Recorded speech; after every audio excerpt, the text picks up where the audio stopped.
बच्चे खा लेंगे, आप ले आएगा। तो ये आपकी उपासना नहीं है, ये क्या है? वासना। और जब बच्चे ही नहीं होते, फिर मिठाई का डिब्बे का कोई रोल था? कोई रोल नहीं था। एक कुआरा लड़का अगर ऑफिस में काम करता है और उसे कहा जाए ये बनारसी साड़ी अपनी बीवी को दे देना, तो वो रिश्वत लेगा? जब बीवी नहीं तो बनारसी साड़ी किस बात की लेंगे? वासना कब उत्पन्न होती है? जब हम भगवान नहीं देखते। भले ही बीवी है, बच्चे हैं, पर मैं उनको किसके भाव से देखता हूँ? भगवान के भाव से देखता हूँ। जैसे ही मैं उनको भगवान के भाव से देखता हूँ, अंदर में पवित्रता आ जाती है कि मैं इनको नहीं खिलाता, ये सब अपने भाग्य से, अपनी प्रारब्ध से चलते हैं। पर जिस दिन तुम अपने अंदर ये भाव ले आओगे भगवान का, तो वो वासना नहीं रहेगी, क्या हो जाएगी? उपासना। इसलिए आप लोगों को बोला जाता था कि चाहे भगवान विष्णु की प्रतिमा रखो, चाहे लक्ष्मी भगवान की प्रतिमा रखो, चाहे दुर्गा की। अभी जैसे नवरात्र आ रहे हैं, ये वासना मिटाने के लिए बहुत अच्छा साधन है। पता है आपको? ये नवरात्र बहुत ही पुनीत होते हैं, पवित्र होते हैं, क्योंकि आप उनको आदर्श रखते हो जिसने अपनी वासना मिटाई। किसने? दुर्गा माता ने। अगर कोई पवित्र है तो वो दुर्गा माँ पवित्र है। तभी कहते दुर्गाष्टमी। कैसे पवित्र है? उन्होंने उपासना की है, वासना कोई नहीं है। इसलिए उनकी पूजा करने से तुमको मनोवांछित फल मिलता है। अब मनोवांछित फल क्या है? अगर तो मेरी बीवी है, बच्चे हैं, तो मेरे लिए मनोवांछित फल क्या होगा? चॉकलेट का डिब्बा और बनारसी साड़ी। और अगर मेरे लिए है ही भगवान, तो फिर मेरे लिए मनोवांछित फल क्या होगा? तो मेरे लिए कोई मनोवांछित फल ही नहीं होगा।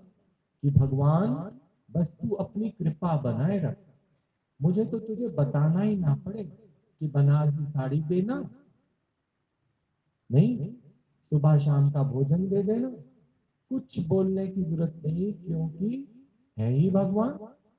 बीवी नहीं, है ही भगवान। बच्चे नहीं, है ही भगवान। इन्हीं के कारण आप देखो, अगर आपके बच्चे को कुछ कह दिया, सोचो, और आपने भगवान का भाव नहीं रखा, तो आप सोच के देखो, आप झगड़ा भी मोल लोगे, आप मन में मैल भी रख लोगे कि मेरे बच्चे से ऐसा कहा क्यों। पर पूछ के देखो भाई, ये बच्चा तेरा है या जगह जगह तुम्हारी नाक कटा रहा है? ये बच्चा तुम्हारा भी है? पहले ये सोच के तो देख लो। जिस बच्चे के कारण तुम जगह जगह वैर मोल ले रहे हो, ये बच्चा तुम्हारा है? तो आधार में जाके देखो, बाप बनने की शक्ति परमात्मा ने दी। पापा पापा तुमको जो कह रहा है, उसकी शक्ति तुमको भगवान ने दी। और आज तुम उसकी तरफ ध्यान रखते हो, सारे संसार से वैर मोल ले रहे हो। सारा संसार क्या हुआ? जगदीश। तुम जगदीश से वैर ले रहे हो। ये है तुम्हारा मोह, ये है तुम्हारी वासना। इसलिए तुमको दिखाया गया कि भगवान का आदर्श सामने रखो। उसके भी बच्चे हुए, कार्तिकेय और गणेश, लव और कुश। क्या उसने अपने बच्चों के खातिर किसी से झगड़ा किया, वैर विरोध किया? इसलिए तुम्हें कहा जाता है भगवान की पूजा करो, भगवान से वासना नहीं करो। हम तो वासना करते हैं ना। अभी भी नवरात्र में सब ने एक दूसरे के दिमाग में डालना शुरू कर दिया, था इस बार के नवरात्र जरूर करना, मनोवांछित फल मिलता है। जो बच्चे नालायक होते हैं ना, तुम उनके लिए भी करोगे ना, तो तुम्हारे बच्चे पास हो जाएंगे, हो जाएंगे। पर हम तो सब इसीलिए करते थे। किसी की नौकरी ना लग रही हो ना, इस बार के नवरात्र कर लो, नौकरी भी लग जाएगी, चाहे बड़े अंगूठा छाप हो तुम लोग। दुर्गा देवी, वो तो पवित्र है। तो इसलिए बोला पहले अपने अंदर वाले को चेक करो। वासना सहित अगर भगवान के पास आ रहे हो, तो ये तुम्हारी उपासना नहीं है। पर उपासना रख के तुम भगवान के पास बैठते हो, तो ये नवरात्र है तुम्हारे। चाहे वो तुम शैलपुत्री का करते हो, चाहे कात्यायनी का करते हो, चाहे दुर्गा का करते हो, चाहे गौरी का करते हो, या किसी का भी नवरात्र करते हो, सबके आदर्श सेम है। सबने, किसी ने भगवान शंकर की उपासना की, किसी ने शैल की उपासना की, किसी ने अपने आप को गुफा में रखा। इसलिए रखा, आप देखते हो ना, 14-14 दिन के लिए क्या किया जाता है, कमरे में बंद रखा जाता है बीमारी हटाने के लिए। क्यों रखा जाता है? तो ये जो वासना है, ये बहुत बड़ी बीमारी है। दुर्गा ने अपने आप को 7 दिन तक कहाँ रखा? गुफा में रखा। गुफा में रखकर उसका भाव क्या था? मुझे कोई वासना ना आए, मैं नहीं, मेरा नहीं, मैं हूं, तो फिर मुझे उसका फल भी चाहिए। हर एक को फल चाहिए। आप देख लो, लगातार आप 1 साल सत्संग आ जाओ, उसके बाद आपको फल चाहिए कि नहीं चाहिए? कल मुना भगवान भी यही कह रहे थे, किसी ने बताया तो बोला, अंदर से भी पक्के हो या बाहर से बोल रहे हो? ये बात तुम अंदर से पक्के हो कि बाहर से तो तुम बोल रहे हो, पर अंदर से पक्के हो इस चीज के लिए? तो कहने लगे हाँ जी, चाहे हम ये वाली मैं करें या वो वाली मैं करें, आखिर तो मैं कौन सी वाली कर रहे हैं हम? भगवान ही भगवान वाला। तो मुना भगवान कहने लगे, सिर्फ शब्दों का जाल है, ऐसा अपने जीवन में आदर्श भी लेकर आओ। केवल बोलने से नहीं होगा कि हम बोलते चले, तो गुरु तुम्हारी चिकनी चुपड़ी बातों को में नहीं आता। चिकनी चुपड़ी बातें नहीं करो, पर अपने जीवन में आदर्श भी लेकर आओ। जब कभी हम चिकनी चुपड़ी बात करेंगे या अपने शब्दों में किसी को फंसाने की कोशिश करेंगे, तो ये भी वासना है या नहीं? सोचो, भगवान के सामने कितनी बढ़िया आरती गाली, है ना, बढ़िया बढ़िया शब्द उसको सुना दिए, और फिर थोड़ी देर बाद भगवान आपको तो पता है ना कि मेरे मन में कितना गंद भरा पड़ा है, वही पूरा कर देना भगवान। तो ये उपासना नहीं है, ये वासना है। भगवान के सम्मुख जाना, यानी सूरज के सम्मुख जाना, तो कभी ये मत कहना हमारे गेहूं में घुन बढ़ा दो। क्या बोलोगे? हमारे गेहूं से घुन निकाल।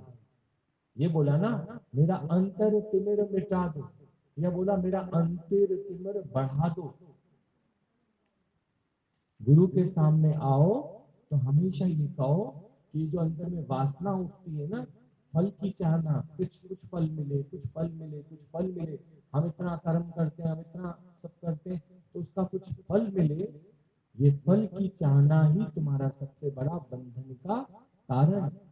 अभी भी आप पूछ के देखना, भी नवरात्र क्यों कर रहे हो, तो वो आपको बताएंगे, अरे ऐसे मत बोल, जो मांगेगे ना वही मिल जाएगा तेरे को। अच्छा मनुष्य मांगेगा क्या ज्ञान में?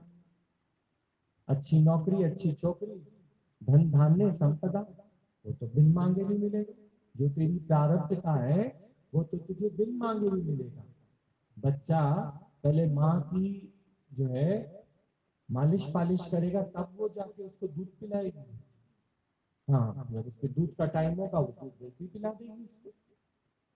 बच्चे को, या बच्चे को क्या अपने माँ बाप की बटरिंग करनी पड़ेगी, चापलूसी करनी पड़ेगी, तब जाके उसकी स्कूल की फीस भरेंगे? बोलो, कैसे करेंगे? समय आएगा, वो उनको टेंशन है कि कैसे करना है ये काम। बच्चा तो सिर्फ एक नोटिस लाके दिखा देगा कि मेरे स्कूल से नोटिस मिला है कि आपको 10 तारीख तक फीस जमा करनी है। अब आगे का काम किसका है? आगे का काम तो पेरेंट्स का है। तो पेरेंट्स से क्या चापलूसी करने की जरूरत है? उनकी तो हमें वासना नहीं करनी, उपासना। उपासना के उनसे हमारा जो प्रेम है, चाहे वो हमारी फीस भरे या ना भरे, हमारे प्रेम में कमी नहीं आनी चाहिए। अभी आपस में भी आप देख लो, प्रेम में कमी कहाँ आ जाती है? जब हम किसी का स्वार्थ पूरा करते हैं तो प्रेम बढ़ जाता है, और जब हमारा स्वार्थ पूरा नहीं होता तो हमारा प्रेम उनके प्रति क्या हो जाता है? घट जाता है। तो ये क्या है? ये है वासना। वासना तुम्हें इसी संसार में फंसा के रखती है। और वासना किसके कारण आती है? जहां जहां तुमने भगवान नहीं देखा, मेरा मेरा देखा है, उनमें तुम्हारी क्या अटक जाती है? वासना। तो सारे संसार में तुमको इसलिए बोला जाता है भगवान से दिल लगा, भगवान करके देख, ताकि तेरी इस जन्म में क्या खत्म हो जाए? वासना खत्म हो जाए, इच्छा खत्म हो जाए। तभी तो गीता भगवान ने अपने ज्ञान में किस पे जोर दिए कि जिस जीव को चाह नहीं वो शाहों का शाह है। कलमुना भगवान भी ये कहते कि आपको पता है हमारे जीवन की सबसे बड़ी रुकावट क्या है? इच्छा। एक इच्छा तुम्हारे अंदर आ जाती है, वो तुम्हारे जीवन में जहर घोल देती है। नहीं, आप देखो आपसी संबंध क्यों खराब होते हैं? इच्छा के कारण। लड़ाई झगड़े क्यों होते हैं? इच्छा के कारण। आपका किसी का हाथ क्यों उठता है? इच्छा के कारण। संबंध क्यों टूटते हैं? इच्छा के कारण। अब जब मेरे को किसी से कोई इच्छा ही नहीं है तो ये उपासना है। तो मैं सबकी पूजा कर सकता हूँ, सबको प्यार कर सकता हूँ और सबको ही अपना बना सकता हूँ। तो वासना नहीं, उपासना। वासना से की हुई भक्ति, वासना से की हुई पूजा, वासना से की हुई आरती, ये सब व्यर्थ है। इसलिए बोला गुरु के दर आओ, गुरु के पास बैठो। सही नवरात्र तुम्हारे कौन कराएगा? गुरु कराएगा। ठीक, क्या आया समझ में? समझ में? तुम सतगुरु सब कुछ दिया है मुझे, तुम सब कुछ दिया है।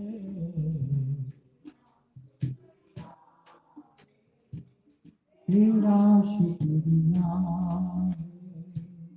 न मिलती अगर मुझको ये दात तेरी, तो क्या थी जमाने में औकात मेरी। तुम्ही ने तो जीने के काबिल किया है, तुम्ही ने तो जीने के काबिल किया है।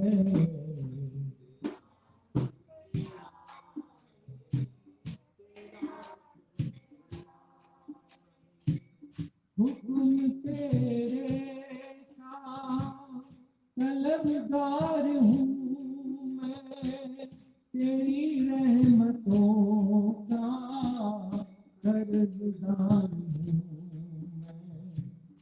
दिया मैंने कुछ नहीं, लिया ही लिया है, तेरा शुक्रिया है।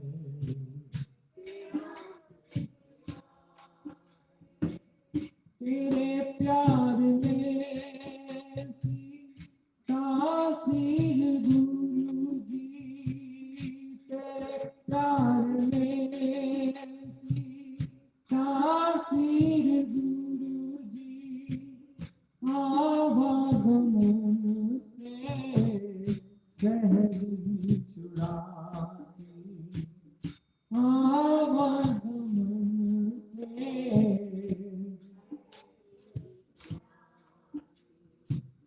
जिन्हों का भजता था अपना लिया है, जन्मों का भजता था अपना लिया है।